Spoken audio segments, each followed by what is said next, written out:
Grit by Angela Duckworth. Summary, Analysis and Criticism. Narrated by Saurav Chakraborty. Synopsis. Grit is an investigation into the importance of determination and perseverance for success. Society tends to focus on the importance of natural talent.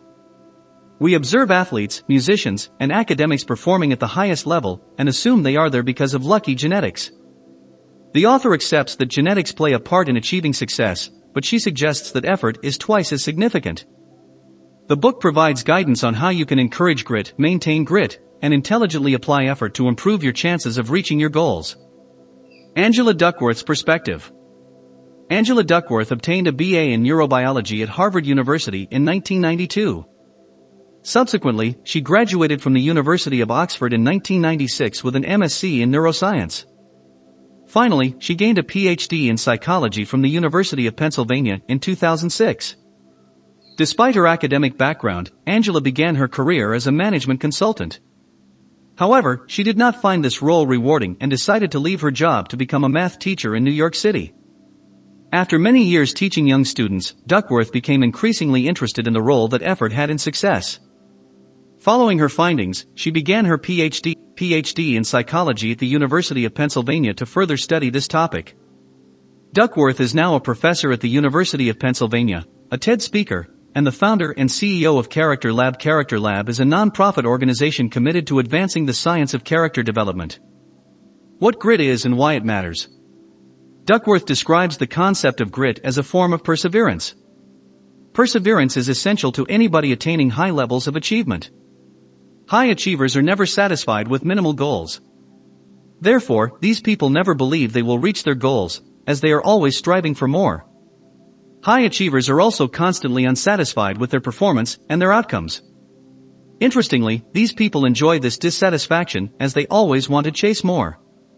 Duckworth describes true grit as consisting of enduring passion, pain, and frustration. People with true grit do not have giving up as an option. Talent. Society is obsessed with the idea of natural talent. We love the idea of people being innately good at things, and we use this as an excuse for why we cannot achieve specific goals. However, Duckworth challenges the idea that talent should be considered the most important feature of success. She does not believe that talent is the only reason we achieve our goals. Effort is just as important as talent when considering outcomes. Additionally, individuals' obsession with talent can distract them from applying maximal effort to all they do. Research has found that 66% of U.S. employers favor hard work, grit, and determination when looking for a suitable employee. Therefore, it is integral that you stop obsessing over talent. Similarly, a recent study by psychologist Chia-Young Tsai found that an overwhelming majority of music experts attributed their achievements to hard work, effort, and practice. Therefore, those who are successful suggest hard work is vital, and those who want to build a successful team look to hire hard workers. In sum, talent isn't everything. Effort. Our overemphasis on talent allows us to believe that high achievers are doing something we physically couldn't. For example, we start to believe that an Olympic athlete has natural talents that we could never possibly match. However, in over-focusing on talent, we forget about the early starts, hours of training, and the athlete's strict diet regime. We forget the effort that has been put in by this athlete to be successful. Rather than logically explain why high achievers are successful, we instead attribute an element of mystery to these individuals. We find it more appealing to assume that others are superhuman rather than accepting that we are merely average and do not put in enough effort. Our over-focus on talent stops us from comparing ourselves to high achievers. This lack of comparison limits us, as we need this comparison to drive us to put in our maximal effort. Effort is twice as important as talent. Duckworth sees talent as being reliant on effort. Subsequently, she defines talent as how rapidly your skills develop when you commit time and effort. Then, your achievements are the result of your developed skills being put to good use. Duckworth accepts that her formula for success does not consider luck and opportunities. However, she is more interested in the ways that we can improve our chances of being successful. Opportunities and luck are external factors that we cannot directly influence. Effort, on the other hand, is entirely under our control. Duckworth introduced the idea that achievement is a combination of skill and effort. Specifically, she provided the following equation for success. Skill times effort equals achievement. An excellent example of how effort is more important than skill is the award-winning writer John Irving. Irving was far from being a natural talent. He struggled in school, getting held back a year and receiving below-average grades in all subjects. In fact, he only received a C in English. Irving eventually learned that he struggled at school as he had dyslexia. However, instead of seeing this as a limitation that would stop him from ever being successful, Irving saw this as motivation to work even harder. He worked twice as hard for the remainder of his life. For example, he would write upwards of 10 drafts of his novels so he could perfect them. Irving had the hope that this hard work would eventually pay off. The results speak for themselves. His novel The World According to Garp won the National Book Award in 1978. Exercise as an example of effort versus talent. Duckworth sees exercise and fitness as perfect examples of her theory of effort being more important than talent. For example, she explains that exercise equipment, including clothes and shoes, are some of the most frequently bought categories. Despite this, studies suggest that 40% of people use their fitness equipment much less than they initially intended. Therefore, fitness is less dependent on your ability and your opportunities, the equipment, and more to do with how hard and how frequently we exercise. With all things in life, it is easier to quit than persevere. Subsequently, most people quit too early on in a process. They quit when there is still ample opportunity to receive a positive outcome from their efforts. Therefore, Duckworth encourages readers to dig deep when things aren't going their way. Instead of quitting, you should decide to put maximum effort in consistently day after day. If you continue to put maximum effort in without excuse, then you are destined to succeed. Talent versus skill. There is a tendency for people to equate talent with skill. However, they are not the same. Duckworth describes talent as a natural ability. In contrast, you can only develop true skill by putting hours of effort into developing a particular attribute. You will and should be spending considerably more time on your skill than on talent. Significantly, Duckworth also differentiates between skill and achievement. Your achievements are outcomes that are only attainable if you have put sufficient effort into developing your skills. Goals. Each of us will have a wide range of goals. These goals can range from short-term lists of what you want to do today to lifetime goals. Duckworth describes this range of goals as a hierarchy. The bottom of your goal hierarchy is filled with the goals you want to attain as soon as possible. These goals are the foundation of your success. Completing daily and weekly goals are fundamental to attaining the goals higher in your hierarchy. Hence, Duckworth describes the bottom of your goal hierarchy as a way of moving towards your larger goals. For example, if you don't send off your emails earlier in the day, you won't have time to pursue a substantial creative project. Get your lower goals out of the way, as they are just a means to an end. The higher up the goal hierarchy you go, the more the goals become the end in themselves. Hence, Duckworth recommends that you think of your high-end goals as a compass that guides all your lower goals. These lower goals underpin your ultimate, overarching goal that sits at the top of your hierarchy.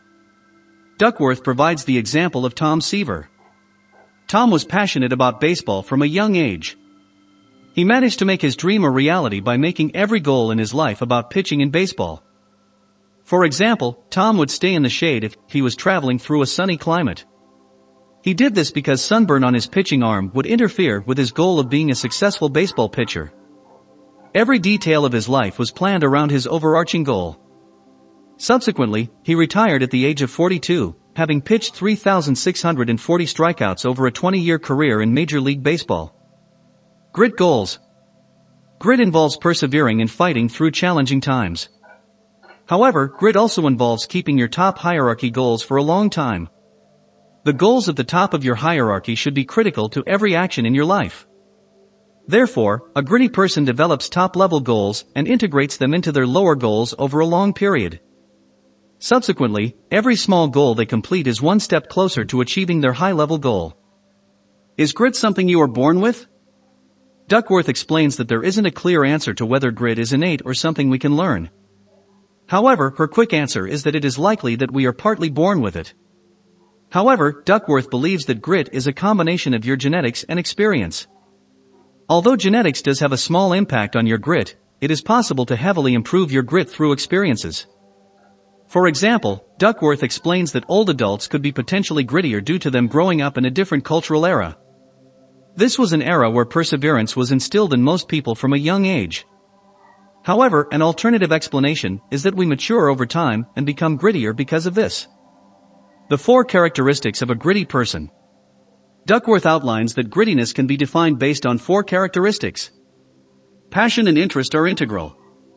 To be gritty, individuals must enjoy what they are doing and be committed to their passions. This passion has to guide them towards dedicating portions of their day, every single day, to their interests. On top of this, a gritty person will understand that interests do not become specialisms overnight. Instead, a gritty person is willing to be patient. Through consistent hard effort, they will eventually excel. An ability to practice. Individuals with grit will dedicate themselves to practicing every day to perform better than the day before. Practicing will not make you perfect. However, it will make you more proficient. Have a purpose. Every gritty person needs an overarching purpose that gives them their passion and motivation. Even the hardiest individual will struggle to continue through hardships if they feel they don't have a purpose. Therefore, individuals with grit will understand their purpose and adjust their decisions and actions according to their purpose. A gritty person needs hope. Hoping for a better life for you or those around you is critical.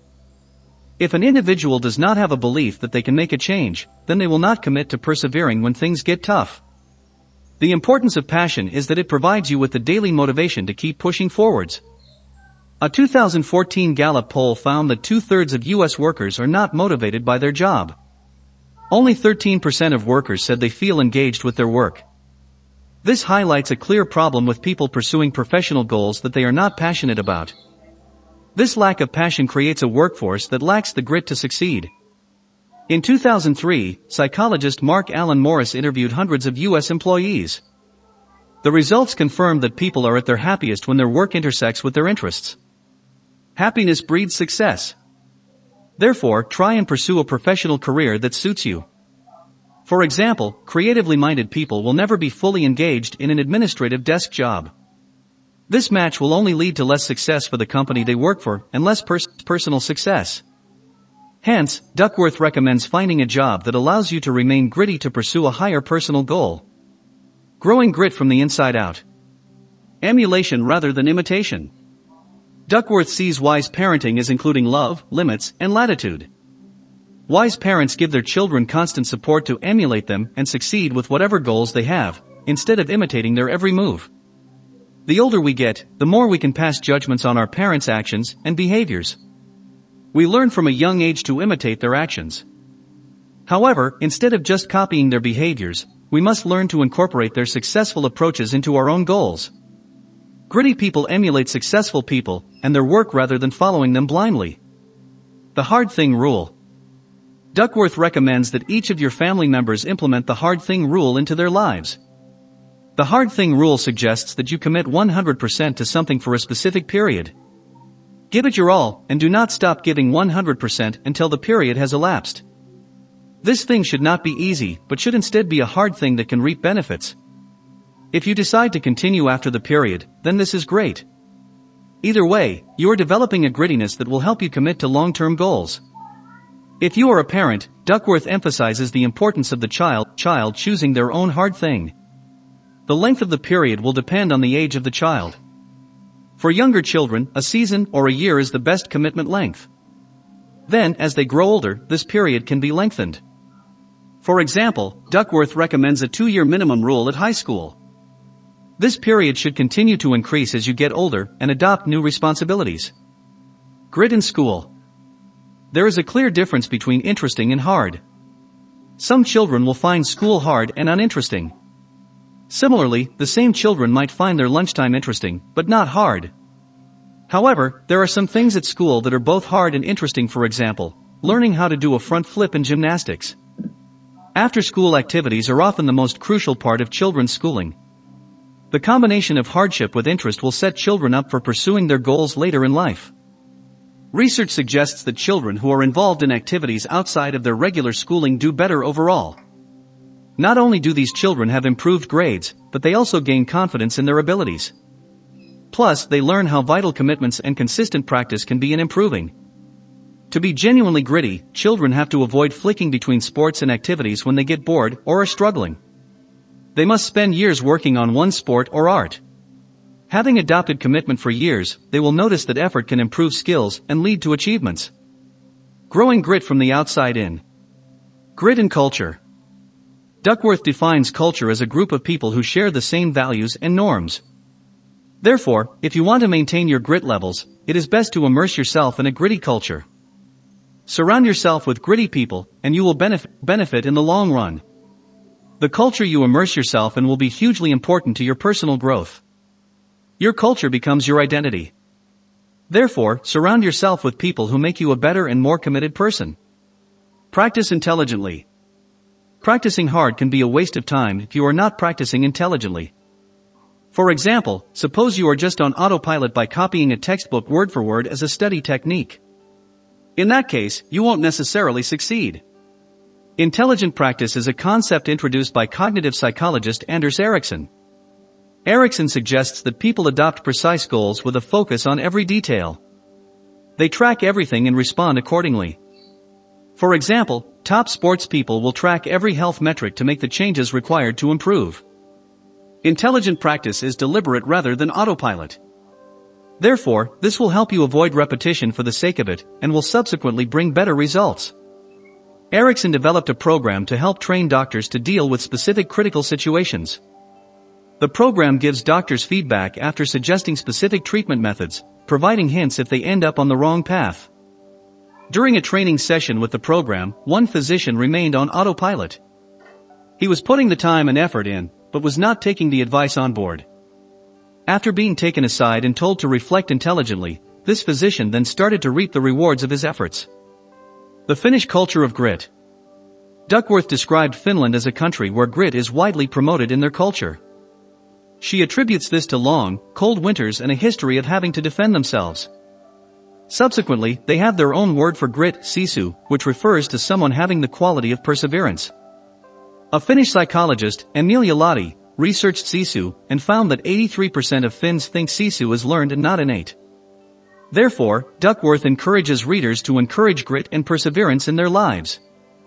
Try and forget about talent and natural ability, and put all of your efforts into pursuing your passions. Criticism. Duckworth defines grit as passion and perseverance for very long-term goals. She believes that this is what distinguishes successful people from unsuccessful people. Critics argue that her definition of grit is too broad and does not provide a clear understanding of what it means to have grit. Critics also argue that it is not fair to compare the success of students with different backgrounds.